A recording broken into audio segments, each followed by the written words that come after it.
Di Sub Kota Ambon tutup sejumlah lokasi parkir dalam kota. Dinas Perhubungan Kota Ambon resmi menutup dan menghentikan penarikan retribusi parkir di sejumlah ruas jalan dan kawasan pusat perbelanjaan dalam kota. Beberapa di antaranya yakni area Ambon Plaza, depan Maluku City Mall, sepanjang Pantai Losari, hingga Pasar Batu Merah, serta depan Tugu Leimena, Desa Poka. Kepala Dinas Perhubungan Kota Ambon, Yan Suitela, membenarkan kebijakan tersebut saat ditemui di ruang kerjanya di Balai Kota Ambon, Jumat 10 Oktober 2025.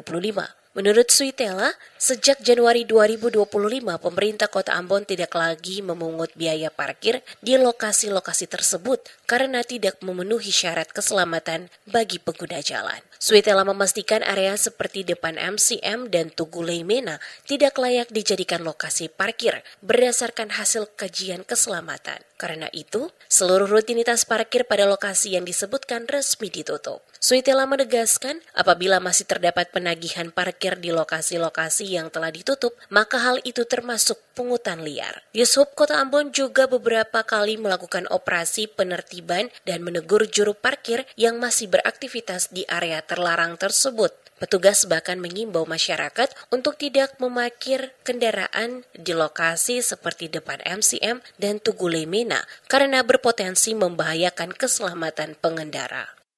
Semenjak 2025 ini ada beberapa ruas yang sebelumnya menjadi ruas parkir maupun retribusi parkir, tapi di tahun 2025 itu sudah tidak lagi dipungut retribusi parkir. Contohnya seperti sepanjang Pantai Losari sampai dengan Pasar Batu Merah.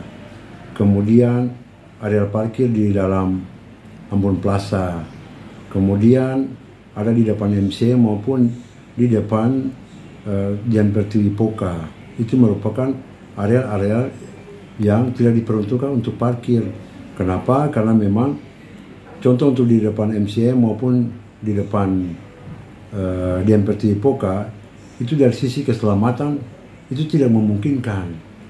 Lebih lanjut, Suitela menambahkan bahwa Dishub hanya memiliki kewenangan untuk memberikan teguran atau tindakan ringan seperti mengempiskan ban kendaraan, sedangkan tindakan penilangan merupakan kewenangan kepolisian sesuai dengan Undang-Undang Lalu Lintas.